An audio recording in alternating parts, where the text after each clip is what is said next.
here in Columbus, New Mexico. We're staying at Poncho State Park.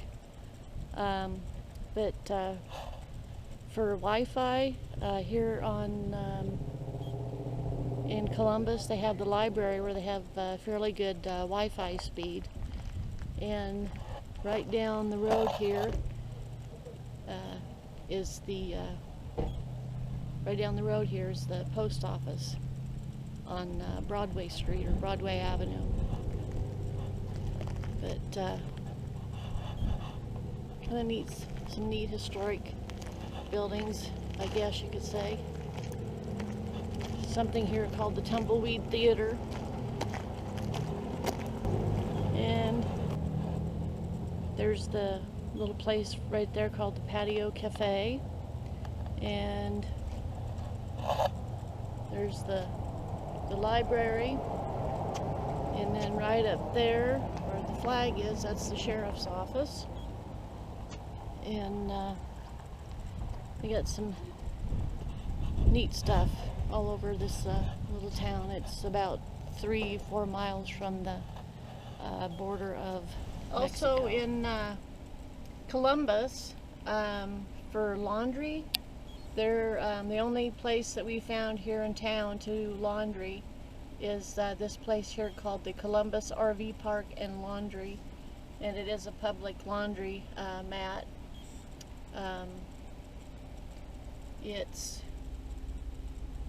It's right here in that little brown building. They have 6 wash machines in there. It's fairly small, but they only charge $1 a load to do laundry, and of course, you know, there's dryers in there too.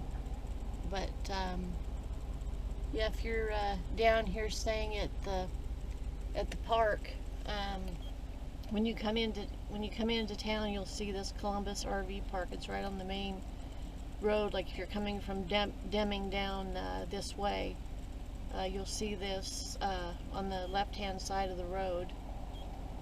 But just another little tip for laundry here. And hi guys, we're here at Poncho State Park in New Mexico, and there's some history here for this park. It was the first military air base, it looks like. It says just across the highway from this point, the United States Army established in 1916 its first operational air base in the United States. It used several cloth-coated biplanes in its unsuccessful punitive expedition against Mexican General Francisco Poncho Villa after his forces raided this area. So I'm going to go look and see what else they have. This is the first grease rack installed to service United States Army automotive equipment engaged in field operations. The United States Army used motorized transport for the first time in the 1916 punitive expedition staged from this point against Mexican General Francisco Poncho Villa and his troops. They dispatched civilian drivers here to teach the soldiers how to operate and service the trucks. On occasion, and far distant from this base of operation, the trucks received fuel transported by pack animals. So, this apparently was the first automotive service type rack they had. Looks like they would probably drive their vehicles up there.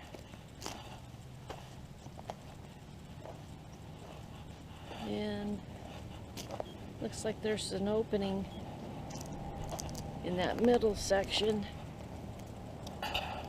so they could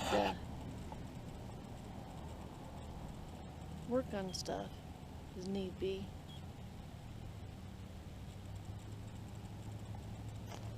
That's all made out of cement. Pretty cool.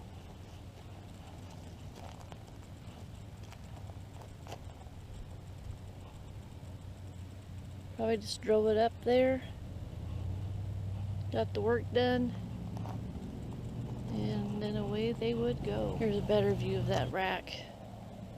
So you can see how they probably drove right up on there, and then the people that would work on it could get underneath there and change the oil or whatever they needed to on those vehicles. You figure back in the early 1900s when this was going on, that's pretty amazing. Here's a historic marker here in Poncho Villa State Park. It says Poncho Villa's raid. Francisco Poncho Villa's Mexican Revolutionary Forces attacked Columbus, New Mexico before dawn on March 9th, 1916, killing 8 U.S. soldiers and 10 civilians. Approximately 100 ballistas were killed. The U.S. responded with a punitive expedition led by General John J. Blackjack Pershing into Mexico in pursuit of Villa. Villa was never captured by U.S. forces. Historians still debate the motives behind Villa's raid. Headquarters building, Camp Furlong. So that must be what that is right there.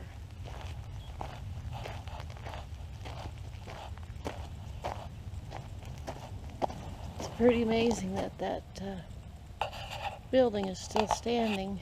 You can tell that they just made their own bricks out of mud and rock and all that.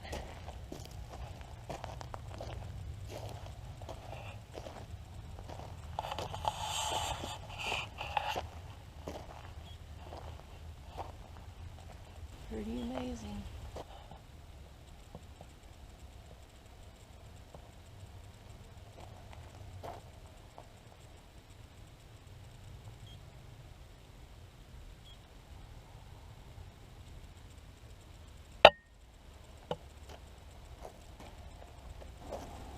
See over there on the other side of the building.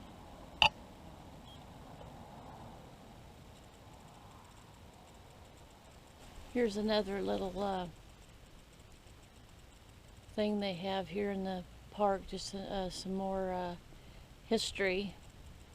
And says, you know, site of the last hostile action by foreign troops in the continental United States, led by General Francisco Poncho Villa, insurgent.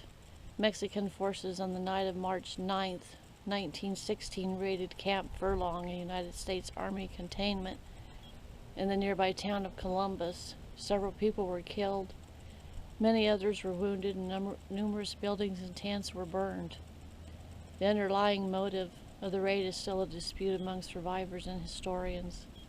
6 days later, United States punitive forces under General John J. Blackjack Pershing entered Mexico and pursued Poncho Villa and his band without success.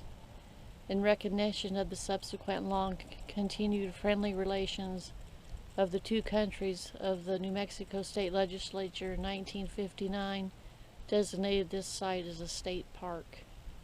So here's another one of the old buildings that's here on the state park grounds. It says Judge Advocate's Office, Camp Furlong. Of course, they've got it all fenced off to preserve it.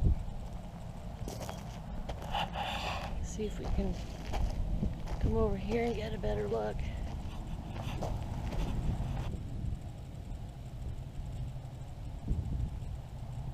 Looks like they had bars or something over there on that far window on the other side.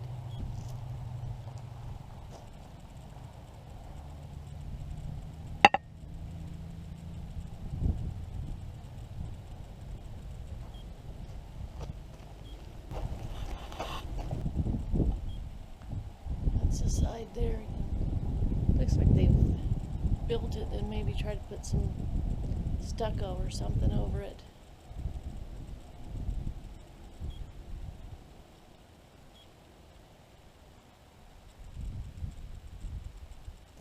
A lot of history here. That's for sure. Here's another little bit of history about Poncho Villa State Park. It says you were on land once occupied by Camp Furlong, staging grounds for General John J. Pershing's 500-mile expedition by 10,000 troops into Mexico in pursuit of General Francisco Poncho Villa. 4 camp buildings remain in the park, including the 1902 U.S. Customs House, which was built alongside the El Paso and Southwestern Railroad tracks. The village of Columbus and Camp Furlong Historic District became a National Historic Landmark in 1975.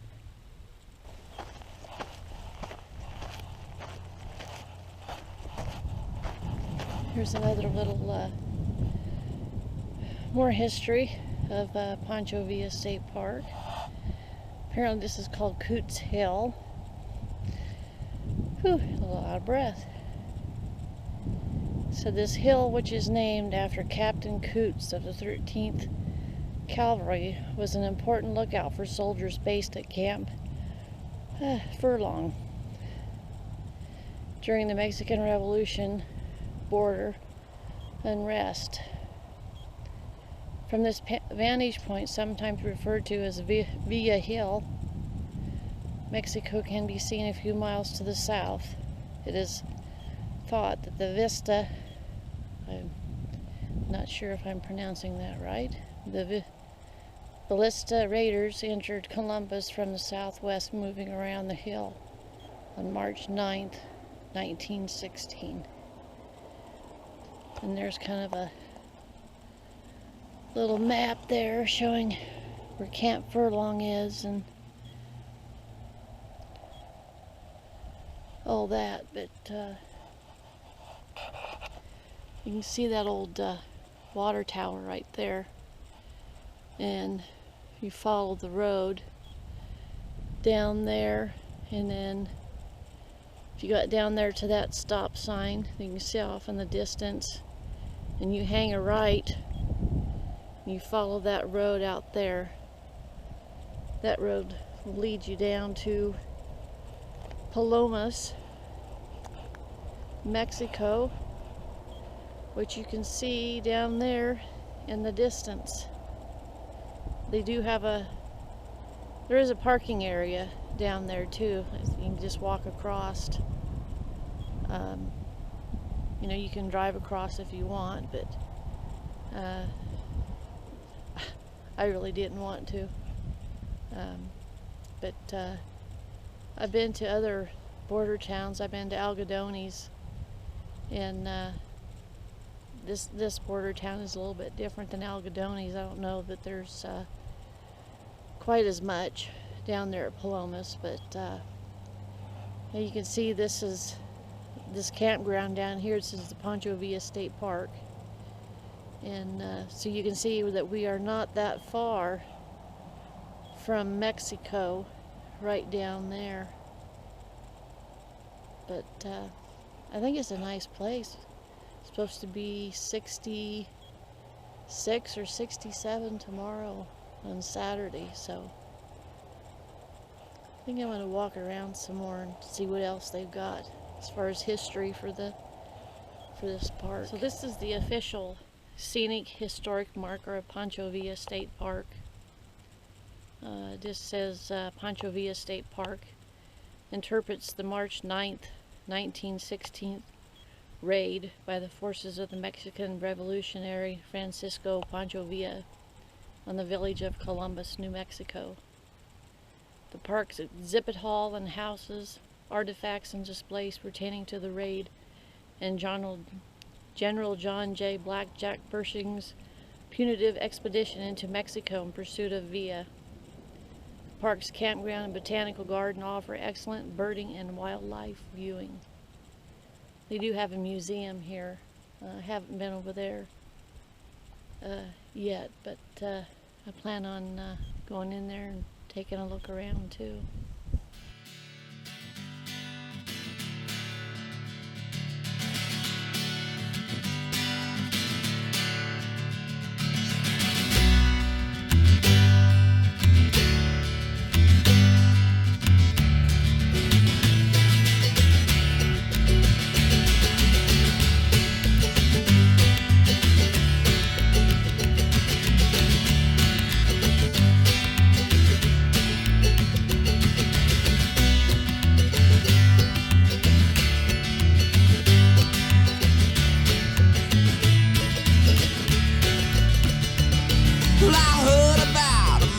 from Tennessee.